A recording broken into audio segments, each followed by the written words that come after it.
Hello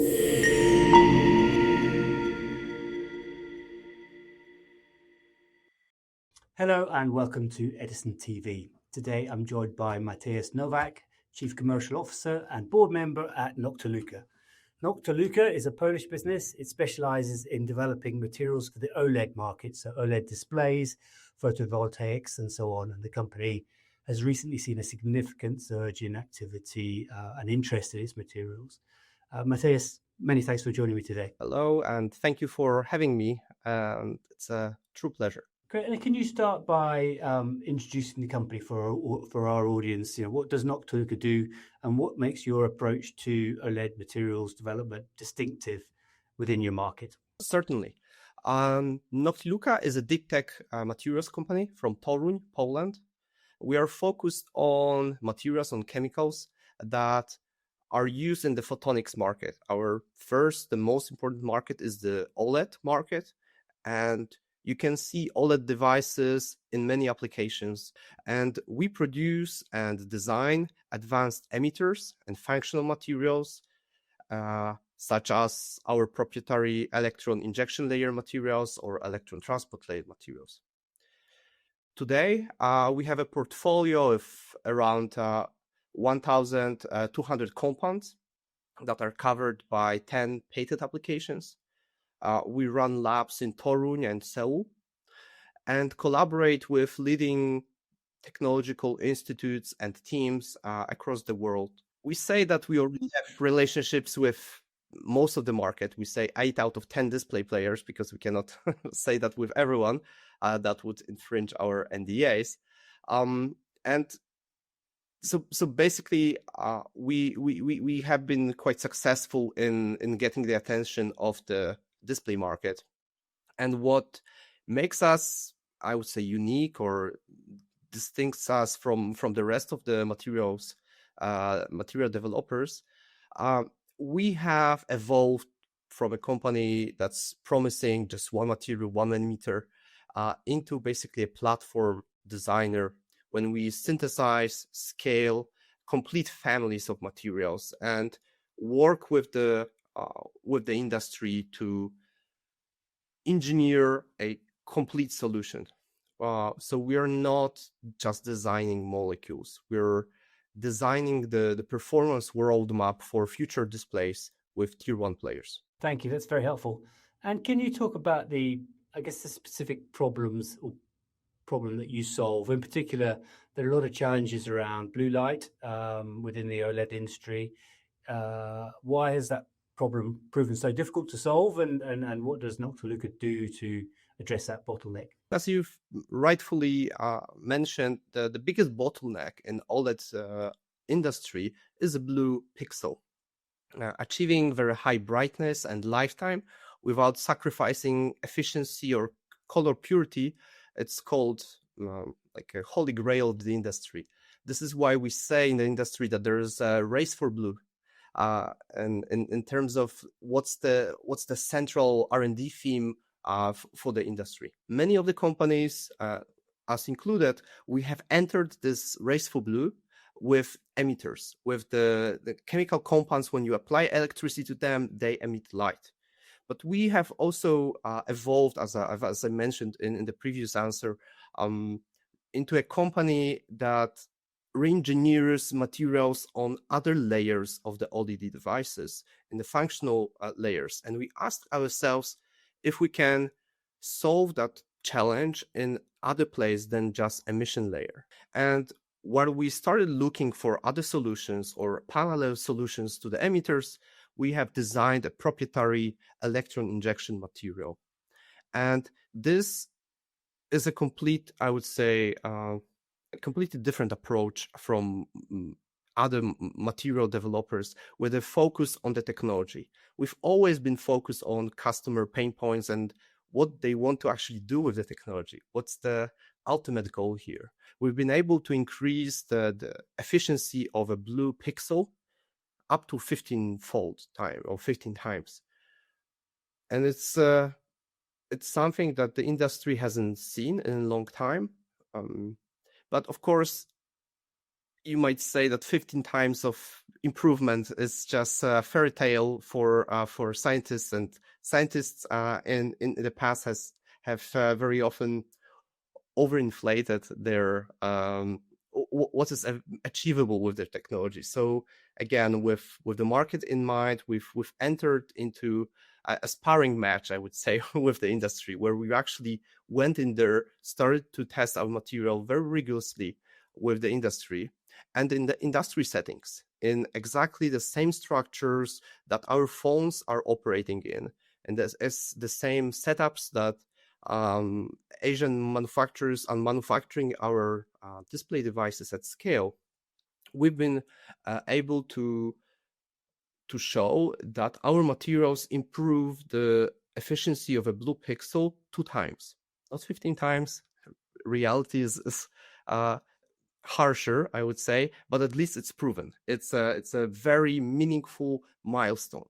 Usually when we test our competitors test other materials, they get improvement of 5, 10, 15%. We're talking about, in the case of one of our partners from China, the improvement of over 100% in the application for smartphones, or in case of one of our Taiwanese partners in the passive matrix OLED business, over 150% of increase. So again, these are, I call them like a product defining on the meaningful changes, something that you can actually re-engineer the entire device around. Before, our devices were bright enough and you couldn't use them outside, smartwatches were no-go. Today, the materials are good enough for the operation in sun conditions, in full sun conditions. But when we go further, we all want our phone to be charged not every day, but every 2 or 3 days at least, or at least our phones to be thinner and operating longer on the same charge. And you've recently seen quite a significant surge in the number of customer engagements you've got, particularly with Chinese OEMs, Chinese players. Can you talk about what's driving that? It's a result of 2 years of very deliberate groundwork that we did in Asia. We've combined 3 elements, I would say. Of course, the first thing is the compelling technology hook, this growth of the solution for the blue pixel problem, race for blue. And it seems like our electron injection layer family materials solves a very real problem that our partners have been battling with for over a decade or even 2 in some cases. Second element of that was the local presence and speed. We've set up a sales team, a sales office in Taiwan, hired local account manager, partner up with local research institutions, and that allowed us to not only break the cultural and language barrier, but ultimately arrive at very short feedback cycles with the industry. Our material, electron injection material, is tested by, I think, over 15 entities right now globally. That basically capture 99.9% of the value of the market. Yeah. And that pipeline, it balances some very large transformational potential opportunities, and then smaller ones and smaller and more near-term ones. Can you talk through the profile of that? So for the transformational projects, we're talking about, for example, our joint development project with a Chinese giant that's built a multi-billion OLED facility or OLED fabrication facility. Another one is our MTA and pilot sales to the world largest telecom equipment vendor from China. We're of course talking here about the Koreans, but also about the Japanese or US consumer brands that are not manufacturers of the displays, but are huge brands that influence their value chain. And on the other side, with the shorter cycle projects, the smaller accounts, we have companies that we've worked in, for example, chemical contract research organization type of projects with spin-offs from MIT. We have a very good connection and manufacturing agreement with German partner in Uru.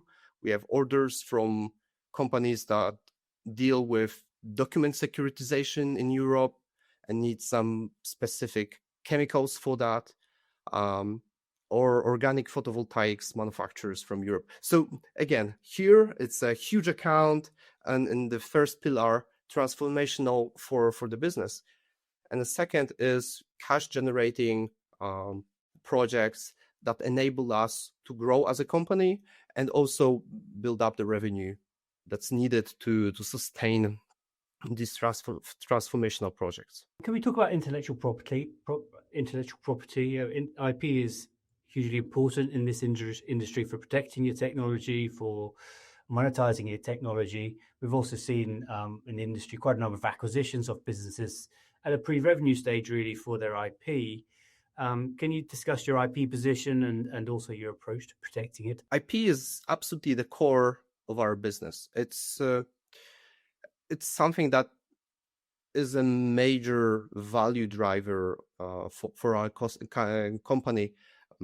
And by the end of third quarter 2025, we had 10 patent families in our portfolio. Hopefully, by the end of 2025, we'll be able to share that it's 12 patent families. So we're planning to patent even more.